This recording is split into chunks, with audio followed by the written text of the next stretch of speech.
तो hello guys, कैसे आप लोग। वेलकम बैक टू कॉटलिन की वीडियो में न्यू चैनल। हमने अपने नया नया चैनल बनाया है। ये हमारी दूसरी वीडियो है। इसमें हम पूरे कॉटलिन का सीरीज़ में देखेंगे कि कैसे कैसे करना है। कॉटलिन सीखेंगे, सीखने की कोशिश करेंगे। तो इस वीडियो में हम सीखेंगे कैसे एक सेंटेंस को, हमें नॉर्मल सेंटेंस को प्रिंट करना है, और हम सम कैसे करते हैं 2 नंबर का कॉटलिन लैंग्वेज में, और बूलियंस के बारे में सीखेंगे। तो उससे पहले मैं आपको थोड़ा बेसिक इंफॉर्मेशन दे देता हूँ। बूलियंस कंडीशनिंग के लिए होता है। बूलियंस ट्रू फॉल्स बताता है, और ये बाकी सब हम आपको अगले हमारे साथ साथ चलते रहो, आप सीख जाओगे। तो फिर सबसे पहले आपको बेसिक नॉलेज ये पता ही होना चाहिए कि हमारे कॉटलिन लैंग्वेज में मेन प्रिमिटिव डाटा टाइप्स 5 होते हैं। हमारे कॉटलिन लैंग्वेज में total 5 main primitive data types होते हैं, जिनका नाम है स्ट्रिंग्स, बूलियन, इंटीजर, फ्लोट और डबल। तो आज हम इसमें बूलियंस और स्ट्रिंग्स कवर करने वाले हैं। तो हम स्टार्ट करते हैं। एक बार आपको वापस बता दूं, हम इस वीडियो में नॉर्मल सेंटेंस कैसे प्रिंट करते हैं वो सीखेंगे, 2 नंबर का एडिशन सीखेंगे, और बूलियंस के बारे में सीखेंगे। चलो फिर इस वीडियो को स्टार्ट करते हैं। तो गाइस, हम ये इंटेलिजे आईडी में कर रहे हैं। जो जेट ब्रेन्स जिसने कॉटलिन लैंग्वेज बनाई है, उसी ने ये इंटेलिजे बनाया है। अगर आपके पास अच्छा रैम नहीं है या फिर लैपटॉप पीसी नहीं है, तो आप कॉटलिन प्लेग्राउंड में भी कर सकते हैं, पर उसमें कुछ फंक्शंस नहीं है जो इसमें है, जैसे रीडलाइन फंक्शंस, वो कॉटलिन प्लेग्राउंड में नहीं है। पर इसमें वो क्या होता है, मैं आपको अगले बाद में बता दूंगा। तो सबसे पहले ये स्टार्ट होता है फन मेन से। फन, जैसा हमने आपको पहले ही कहा था, कोई भी Kotlin language function fun main से स्टार्ट होती है। फन मेन फिर 2 ब्रैकेट और ये करली ब्रैकेट्स लगाता है, तभी कोई हम प्रोग्राम रन कर सकते हैं। जैसे जब भी हम प्रोग्राम रन करेंगे, तभी ये रन वाला ऑप्शन आएगा। ये जो आपको ये रन वाला ऑप्शन दिख रहा है, ये, हाँ, ये रन वाला ऑप्शन तभी आएगा। अगर हम ये फन में नहीं हटाए, फन में नहीं लगाए, फन में अगर हम नहीं लगाए, तो आप देखो मेल लगाने के बाद आ रहा है, ऐसे नॉर्मल नहीं आता है। ये रन वाला ऑप्शन आता ही नहीं है। तो वो फन मेन से स्टार्ट होता है। फन, फन मेन, फिर करली ब्रैकेट्स, प्रिंटलिन, प्रिंट के लिए होता है। आप प्रिंट भी ले सकते हो प्रिंट में, पर कॉटलिन में ज़्यादा प्रिंट यूज़ होता नहीं है, तो आप प्रिंट लाइन यूज़ करो, क्योंकि प्रिंट लाइन से लाइन वाइज लाइन प्रिंट कर देता है। प्रिंट में सब कुछ पूरा एक लाइन में प्रिंट कर देता है, और प्रिंट लाइन एक एक लाइन छोड़ के प्रिंट करता है। तो प्रिंट लाइन, फिर ये ब्रैकेट लगाना ज़रूरी है, और सबसे ज़रूरी है इन्वर्टेड कॉमा लगाना है, बिना इनसे होता ही नहीं है। और इन्वर्टेड कॉमा के अंदर जितनी भी चीज़ें लिखी जाती है वो सारी स्ट्रिंग्स होती है। क्या बोला मैंने? मैंने कहा कि इन्वर्टेड कॉमा के अंदर जितना भी, जो भी कुछ लिखा जाए, जैसे जो भी कुछ लिखा जाए, तो ये सब कुछ स्ट्रिंग है। तो हमें आप कुछ भी लिख दो, जैसे hi, welcome to my YouTube, welcome to my YouTube channel, ये लिख दिया। फिर आपको रन करने के लिए यहाँ से भी रन भी दबा देते हो, पर आपको माउस का सेलेक्ट करना पड़ेगा। तो आपको सबसे बड़े है कंट्रोल शिफ्ट और F10, ये दबा दो। तो कोड बिल्ड हो रहा है अभी, इधर बिल्ड हो रहा है कोड। कोड बिल्ड होने के बाद इधर hi, welcome to my channel, YouTube channel, ये दिखा देगा। Hi, welcome to my YouTube channel, ये गाइस दिखा देगा। तो ये फन में ये सब हो गया। तो इससे आप कुछ भी प्रिंट कर सकते हो। फिर गाइस हम अगला पढ़ें। अगर हम अगला करें तो कैसे 2 नंबर को ऐड करते हैं। तो स्टार्ट तो ये फन मेन से ही होगा। सॉरी, मैं गलती से बोलते 2 नंबर को ऐड, सब्ट्रैक्ट, मल्टीप्लाई, डिवाइड, जो आपको करना है वो भी कर सकते हैं। तो फन मेन से स्टार्ट होगा। फिर यहाँ पे दो टाइप्स आ जाती है, एक होता है वाल और एक होता है वार। दोनों में डिफरेंस क्या है? वाल, वाल स्टैंड्स फॉर वैल्यू। जैसे वैल्यू, कोई भी वैल्यू चेंज हो नहीं सकती है, वैसे ही वाल के अंदर जो भी हम डिक्लेयर करते हैं तो उसकी वैल्यू चेंज नहीं हो सकती है। पर वार, वार है, वार में मतलब स्टैंड्स फॉर वेरिएबल, वेरिएबल की वैल्यू चेंज हो सकती है, जैसे वार की वैल्यू चेंज हो सकती है। जैसे हम, पर हमें ऐड करना है तो हम वाल यूज़ करेंगे। वाल कुछ चीज़ को दे देते हैं ना, val x is equal to 4 and val y is equal to 6। Print, print lane x plus Y, ये हमें डिक्लेयर करना है, इसीलिए हमने इन्वर्टेड कॉमा नहीं लगाया, x प्लस वाई को प्रिंट करना है।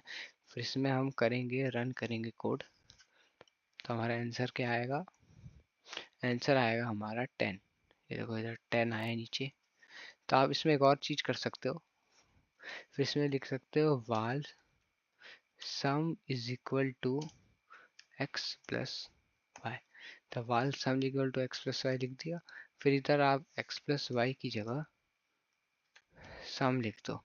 इससे कोड आपका थोड़ा और प्रोफेशनल लगता है, वो भी ठीक है, पर इससे थोड़ा कोड आपका प्रोफेशनल लगेगा, सामने वाले को थोड़ा अच्छा एक्सप्रेशन जाता है। तो ये लिख दिया। अगर आपको सामने वाले को और अच्छा एक्सप्रेशन देना है कि वो आपको करे भाई तेरे को कोडिंग आती है, ऐसा कुछ करना है आपको, तब तो आपको ऐसे ये लिख दिया। ये क्या हो रहा है, सॉरी, हाँ ये लिख दिया। फिर आप इसमें ये लगा कर दो, इन्वर्टेड कॉमा लगा दो, क्योंकि अब हम स्ट्रिंग लिखने वाले हैं जो इसमें प्रिंट होगा। फिर लिख दो the answer of your QUEST question is, फिर आप ये डॉलर का साइन, फिर सम। डॉलर का साइन इसलिए लगाए क्योंकि हमको ये x प्लस वाई जो लिखा है उसको यहाँ प्रिंट करना है, ऊपर से नीचे या किसी को साथ में लाने के लिए हम डॉलर का साइन लगाते हैं। फिर हम कंट्रोल शिफ्ट F10 दबाए, तो the answer of your question is 10। इधर देखो, the answer of your question is 10। तो ये हो गया।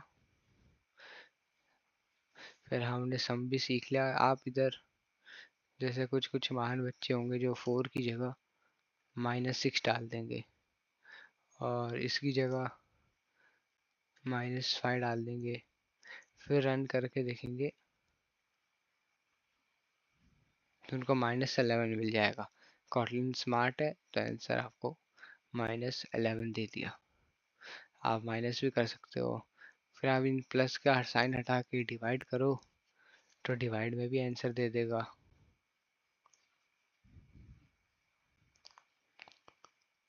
आंसर इज 1, पॉइंट में भी आएगा पर कॉर्डिनेट उतना देखता नहीं है, तो आंसर इज 1 दे देगा आपको।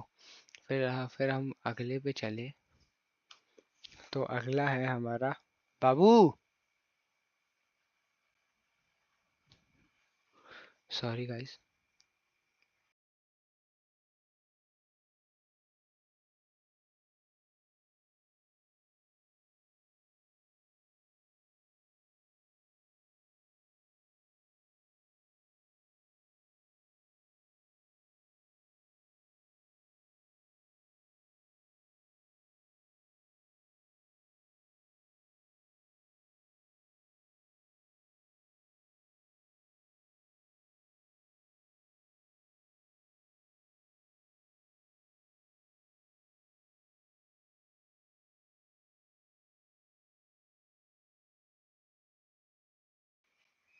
तो हेलो गाइस वेलकम बैक। वापस आ गया मैं। हाँ, तो हम कहाँ पे थे? हमने सम करना सीख गया था, अब हम बूलियंस के बारे में सीखेंगे। बूलियंस एक कंपैरिजन ऑपरेटर है, मतलब आप उसको दो नंबर को कंपेयर करने के लिए यूज करते हो। वो आंसर ट्रू फॉल्स यस और नो ऐसे में देता है। जैसे फन मेन, सारा कोड फन मेन से ही स्टार्ट होगा। फन में नहीं लगाओगे तो, ये सबसे बेसिक चीज़ है, आना ही चाहिए। नहीं लगाओगे तो कोई बंदा नहीं लगा रहा कॉटलिन में, समझ रहे हो तो नूब है बिल्कुल। जैसे हम कि वाल x इज इक्वल टू 8। हमने बता दिया x की वैल्यू 8 के इक्वल है, और फिर val y is equal to 10, y is equal to 10। हमने बता दिया वाल y की वैल्यू 10 है, पर print lane x is equal to y। अगर हम सिंगल लगाएंगे तो वो कंपेयर्स के लिए होता है कि इसकी वैल्यू इक्वल के लिए होता है, और डबल डबल ये डबल लगा दे तो कंपैरिजन की जरूरत है कि ये और इसको कंपेयर करो। और ये सिंगल लगाए तो उसकी वैल्यू देने के लिए होता है, जैसे x की वैल्यू 8 है, और डबल लगाओ तो x को कंपेयर करो उससे। तो इधर हम x को y से कंपेयर कर रहे हैं, इधर रन करके देखेंगे तो आंसर आएगा फॉल्स। कहा था ट्रू फॉल्स हो जाता है क्योंकि x और y के इक्वल नहीं है और 8 और 10 के इक्वल नहीं है, तो इसलिए उसने फॉल्स दिया। ऐसे भी हो सकता है। और इसी का अगर मैं x की जगह y की जगह 8 कर दूं, तब ये देगा आंसर ट्रू देना चाहिए। हाँ देखो, ट्रू दिया, x y के इक्वल है तो इसने इसको ट्रू दिया। ये भी हो सकता है। और एक कोड जिसे आप दोनों, एक ऐसा कोड दिखाता हूँ जिसमें आप स्ट्रिंग्स प्लस एडिशन प्लस ये बूलियन ट्रू फॉल्स वाला, वो दोनों आप सीख जाएंगे। मैं आपको दिखाता हूँ, जैसे fun main प्रिंटलिन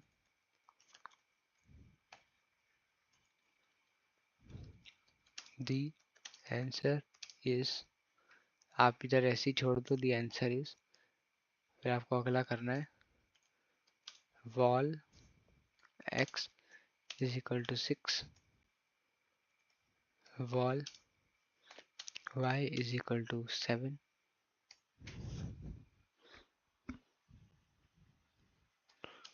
wall z is equal to x plus val z is equal to x plus y,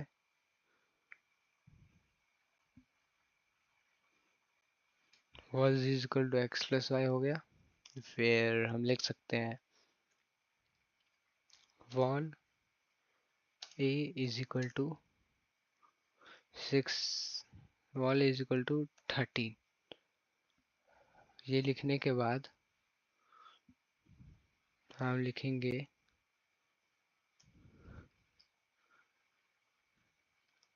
wall प्रिंटलिन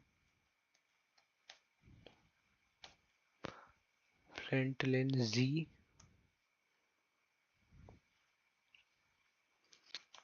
and println z is equal to, capital Z लिख दिया, println z is equal to a। ऐसे हमने लिखा बड़ा complex code, इसको हम run करके देखेंगे तो आएगा the answer is 16, the answer is 13 और ट्रू, क्योंकि a z के इक्वल है। अगर हम इधर a की वैल्यू 11 कर देते तब इधर दिखाता the answer is 13 and false, ये इक्वल नहीं है। तो गाइस आशा करता हूँ हमने ये तीनों आज सीख लिए। तो आप हमारे साथ ऐसे बने रहो, और भी कॉटलिन प्रोग्राम सीखने के लिए बिगिनर से आपको पूरा हाई लेवल तक ले जाऊंगा मैं। तो आशा करता हूँ आपको हमारी वीडियो अच्छी लगी होगी, और आपका कोई फ्रेंड और भी देख रहा है तो उनको भी हमारी वीडियो रिकमेंड करना। हम आगे आगे चलते जाएंगे, और हो सके तो मैं वीडियो की क्वालिटी और भी इम्प्रूव करता रहूँगा। थैंक यू वीडियो देखने के लिए, आपका बहुत बहुत शुक्रिया, धन्यवाद। मिलते हैं कल। एक नई वीडियो के साथ। Bye bye.